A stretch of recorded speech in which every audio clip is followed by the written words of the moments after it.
Assalamualaikum warahmatullahi wabarakatuh. Bismillahirrahmanirrahim. Alhamdulillahilladzi farada alaina siyama syahri Ramadan. Wassalatu wassalamu ala sayyidina wa maulana Muhammad manba'il ulumi wal irfan wa ala alihi wa sahbihi wat tabi'ina lahum bi ihsan ila yaumil mizan. Amma ba'd. Para pemirsa, kaum muslimin dan muslimat, shaimin, shaimat, dimanapun Anda berada, yang insya Allah semoga selalu di dalam barakah dan ridho Allah subhanahu wa ta'ala. Amin ya rabbal alamin.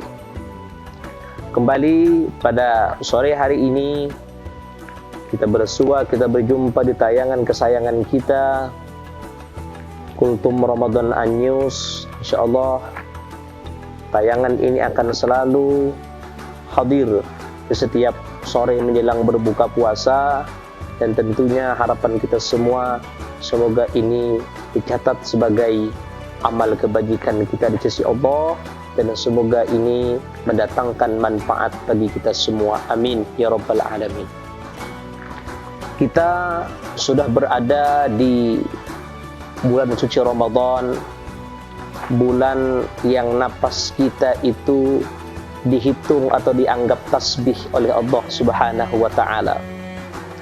Wasumtuhu tasbih, diamnya orang yang berpuasa atau nafasnya orang yang saum itu, kata Rasulullah dalam kitab Syiarus Salikin dijelaskan, tasbih dihitung tasbih oleh Allah subhanahu wa ta'ala. Maka berbicara tasbih itu, kata Nabi SAW, dua kalimat yang mudah, yang ringan diucapkan di lidah. Dua kalimat itu digemari, disenangi oleh Zat yang Rahman, Allah subhanahu wa ta'ala. Dan dua kalimat itu apabila dibaca, meskipun dia ringan di lidah, akan tetapi berat timbangan pahalanya di sisi Allah subhanahu wa ta'ala. Apa dua kalimat itu? Yakni kalimat tasbih subhanallah walhamdulillah wa la ilaha illallah wallahu akbar. Maka diamnya orang yang saum, diamnya umat Rasulullah yang melakukan ibadah saum yang baik, yang sempurna, itu dianggap sebagai tasbih. Tasbih adalah satu kalimat yang apabila dibaca maka pahalanya sangat besar, pahalanya berat di sisi Allah subhanahu wa ta'ala. Juga kita berada di bulan yang mana kata Nabi tidurnya dianggap ibadah oleh Allah subhanahu wa ta'ala. Naumus shaim ibadah, tidurnya orang yang berpuasa dianggap ibadah. Kan tetapi jangan salah pemahaman, jangan salah arti. Ya, mendengar ini hadis, nanti ya sepanjang hari dalam keadaan tidur saja. Bukan demikian maksud Rasulullah. Maksudnya adalah tidurnya orang berpuasa itu jadi ibadah, apalagi ibadahnya. Maka jangan sekali-kali kita melalaikan ya, atau meninggalkan ketaatan kita atau ibadah kita di bulan Ramadan ini. Karena tidurnya saja dianggap ibadah, apalagi ibadahnya orang yang berpuasa. Kemudian juga kita juga tengah berada di bulan yang mana doa-doa kita diijabah oleh Allah subhanahu wa ta'ala. Wa du'a'uhu mustajabah, doa yang dipanjatkan oleh umat Rasulullah, oleh hamba Allah yang beriman, oleh hamba Allah yang senantiasa ingat kepadanya, maka di Ramadan inilah doa kita diijabah oleh Allah. Juga kita juga tengah berada di bulan yang mana wa amaluhu mudha'afah, amal kebaikan kita dilipat gandakan pahalanya di sisi Allah subhanahu wa ta'ala. Bonus pahala ini dihambur-hamburkan, dibagi-bagi oleh Allah subhanahu wa ta'ala bagi orang yang mengisi Ramadan ini dengan ketaatan ibadah kepada Allah subhanahu wa ta'ala. Maka pemirsa, shaimin shaimat rahimakumullah, terkait dengan demikian kita mencoba untuk memanfaatkan momentum Ramadan ini dengan memaksimalkan Ramadan ini dengan mengisinya dengan hal-hal kebaikan, tidak terkecuali dengan ibadah-ibadah sunnah. Karena ada hadis Nabi yang berbunyi demikian, wa man adda fariidah fi kana kaman adda 70 fariidah fi ma siwa. Siapa yang menunaikan atau melaksanakan satu kewajiban atau satu yang fardu pada bulan Ramadan, maka samalah ia seakan-akan dia seseorang yang telah menunaikan, membayarkan 70 fardu pada bulan-bulan yang lainnya. Artinya apa? Ketika di Ramadan ini kita menunaikan satu perihal yang wajib, satu amaliyah yang dianggap sebagai wajib atau fardu, maka samalah kita telah menunaikan 70 kefarduan di bulan yang lainnya. Dan ketika kita menunaikan satu perihal yang sifatnya mandub ataupun sunnah di Ramadan ini, dengan catatan di Ramadan ini, maka sama adalah kita menunaikan satu kefarduan.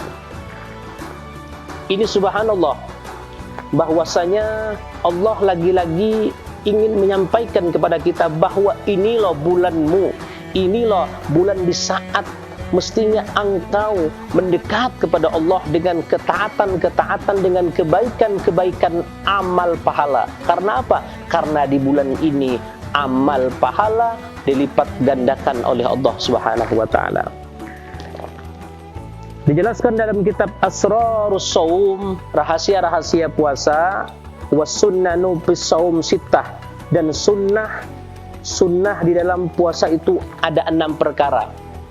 Kita berbicara tentang hal-hal yang sunnah. Artinya, ketika kita melaksanakan perihal yang sunnah di Ramadan ini, maka sama adalah kita mendapatkan pahala satu kewajiban, satu pahala nilai fardu. Maka apa saja perkara-perkara sunnah di dalam Ramadan? Yang pertama, al-awwalu ta'khirus sahur. Yang pertama, melambatkan makan sahur. Jadi ketika di Ramadan ini, sunnahnya sahur itu dilambatkan para pemirsa. Jangan lebih awal. Ya, kalau lebih awal kita tidak mendapatkan nilai pahala sunnah. Akan tetapi ketika kita mengakhirkan makan sahur, maka kita akan mendapatkan ganjaran pahala sunnah, yang mana pahala sunnah ini sebanding dengan sama kita melaksanakan satu nilai kefarduan. Dan biasakan ataupun usahakan ketika di Ramadan ini kita tidak meninggalkan makan sahur, karena kata Rasulullah, tasahharu fa innas suhur barakah. Sahurlah kalian, maka sesungguhnya di dalam makan sahur itu terdapat barokah dari Allah Subhanahu wa taala. Yang kedua, sunnah di dalam Ramadan, watsani ta'jilul fitri bitamri awil ma' qabla shalah, yakni menyegerakan berbuka dengan korma atau air sebelum sembahyang maghrib.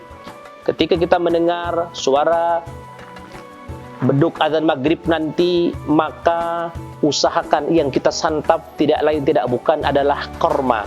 Dan ini adalah merupakan sunnah Nabi, memakan buah korma 1 biji atau yang ganjil, ya. Jangan yang genap, 1 kemudian langsung 3, ya. 3, jangan 4 tapi 5, dan seterusnya. Ambil bilangan yang ganjil. Kenapa? Karena hakikatnya Allah itu adalah senang atau menyukai hal-hal yang ganjil. Kalau tidak ada korma, maka dikatakan boleh meminum air, ya, atau sesuatu hal, sesuatu benda, suatu makanan yang belum dimasak oleh api sebelum sholat. Wasalis, yang ketiga, tarku siwak ba'da zawal, yaitu meninggalkan bersiwak sesudah gelincirnya matahari. Jadi ketika sudah timbul matahari, tinggalkan bersiwak, apalagi menggunakan pasta gigi. Warabi al-jud fi syahri Ramadan, Sunnah yang keempat adalah bermurah-murah atau bersedekah pada bulan Ramadan. Ini adalah ajang pahala lipat gandakan, maka sangat baik sekali, sangat bagus sekali ketika kita memanfaatkannya untuk bersedekah, apalagi untuk membukakan makan orang yang berpuasa atau memberi makan bagi orang yang berpuasa. Kemudian wal khamis, mudarasatul Quran, yaitu bertadarus Al-Quran atau baca Al-Quran. Lazimilah di puasa ini lidah kita, lisan kita untuk membaca Al-Quran, karena di Ramadan inilah Al-Quran diturunkan oleh Allah Subhanahu wa Ta'ala. Makanya Ramadan ini juga disebut sebagai Syahrul Quran, bulannya Al-Quran. Orang yang senantiasa melazimi membaca Al-Quran, tidak pernah lepas daripada baca Al-Quran, maka kelak Al-Quran menjadi penolongnya di dalam kuburnya di hari kiamat. Yang terakhir, wasadis al-i'tikaf fil masjid la siyama fil ashar al-akhir, bahwa adatu Rasulullah sallallahu alaihi wasallam, bahwa beriktikaf pada masjid, apakah lagi 10 yang akhir, maka ini adalah adat atau kebiasaan Rasulullah sallallahu alaihi wasallam, ya. Terkhusus pada malam 10 nanti kita diutamakan untuk beriktikaf dalam masjid. Karena apa? Ini adalah bagian kebiasaan baginda Rasulullah. Jangan mengaku cinta dengan Nabi kalau amaliyah-amaliyah Nabi, sunnah-sunnah Nabi tidak dilaksanakan atau tidak digemari atau tidak disenangi untuk kita kerjakan. Maka termasuk i'tikaf adalah sesuatu yang biasa dilakukan oleh Rasulullah sallallahu alaihi wasallam. Demikian yang singkat ini, semoga ada manfaatnya bagi kita semua. Inilah sunnah-sunnah Ramadan. Dengan kita melaksanakan sunnah-sunnah di Ramadan ini, maka Allah balas pahalanya sebanding senilai dengan melaksanakan 1 keperduan. Amin ya rabbal alamin. Wallahul muwaffiq ila aqwamit thoriq. Wassalamualaikum warahmatullahi wabarakatuh.